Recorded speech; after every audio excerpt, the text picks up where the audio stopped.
I'm Donald Bell. Halloween is my favorite time of year because it gives me a great excuse to try out some high-tech Halloween props. Today I'm going to show you how to set up an interactive talking skull. This one comes from Fright Props. It runs about $350, which sounds pricey, but you're getting a real prop-grade piece of gear here, and when we crack it open later on, you're going to see that there's some really interesting technology going on inside. But first, let's take an inventory of all the things we're going to need to have to make this work. I've got the skull here, which comes with a power adapter and an audio splitter. You'll need a Phillips head screwdriver. You'll need some powered speakers, though you could go with something as small as one of these little portable speakers. You'll need a microphone. It could be a cheap karaoke mic or something a little nicer. And you'll need a little mixer or a preamp that can work as a hub between the microphone, the skull, and the speakers. A small 2-channel mixer or 4-channel mixer is more than enough to get the job done. You'll also need a few audio cables, one for the mic, one going to the skull, and one going from the skull to the speaker. Alright, now it's time to crack open the skull. On the back here you're going to see 2 screws. We're going to take those out, and then we're going to slide it apart. Here's what's going on inside. Here you're going to see that there's a little motor here for controlling the eyes in the front, another motor down here for controlling the jaw, and then you've got this guy. This little box here is called the PicoTalk. It takes any audio signal you plug into it, and it uses the volume of that sound to determine when to open and shut the jaw. It also controls how the eyes dart back and forth. Let's get everything connected together. We're going to run the power cable through the base of the skull plate here, through the hole, and then through the little hole here off to the side, and then plug it into where it says power. Now we're going to take the audio cable, the little splitter cable that comes with it, we're going to run that through the hole here, and we're going to plug that into where it says audio. Now we've got both of those cables running through the hole here. This other hole here in the middle, this is meant for mounting on a pole, so we're not going to run cables through that. And then we're going to put the back of the skull back and screw it back together. Now, if we plug this into power, we should hopefully see a little twitch.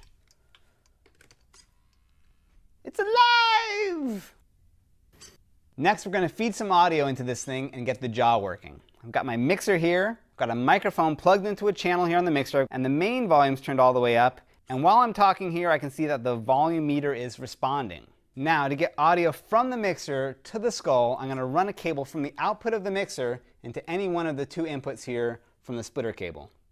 Okay, it's starting to work now, but the jaw isn't opening quite as much as it could be. So the simple fix is to crank the volume here on the mixer until you get a more natural jaw movement, like that. Now, if you really want to geek out, you can open this thing back up and mess with the PicoTalk controller inside. You can adjust the audio sensitivity, you can adjust how quickly the eyes dart back and forth, you can adjust the range of the jaw itself. All of that is possible, but I'm going to skip that for the sake of time here and jump ahead to the next step, which is hooking up the skull to some speakers. Any cheap pair of speakers will do, but I'm going to go with a little small rechargeable speaker that I can fit inside the skull. So there's a little cable here wired to the bottom of the speaker, so all I need to do is plug this into the other output on the splitter and turn up the volume on the speaker, and we're good to go. I'm going to turn the volume back up on the mixer here. I can hear myself coming from the skull. He looks like he's doing a reasonable job mimicking me. Now I've got my own little undead buddy I can hang out with all Halloween. Alright, so where do you go from here? You could attach a whole skeleton to the rest of this thing. Another way to take this further would be to take out your old guitar pedals, assuming you have some, and you can use some crazy effects on the voice. This one's a reverb pedal.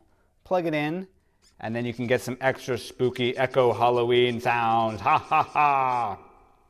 You could also take yourself out of the equation entirely and have the skull react to recorded audio.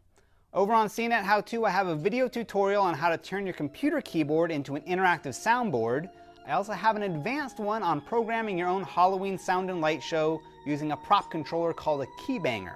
Combining all of those techniques along with this interactive skull will make for a super nerd-tastic Halloween, and I'm all about that. So, for CNET.com, I'm Donald Bell, wishing you a spooky Halloween. Ha ha ha!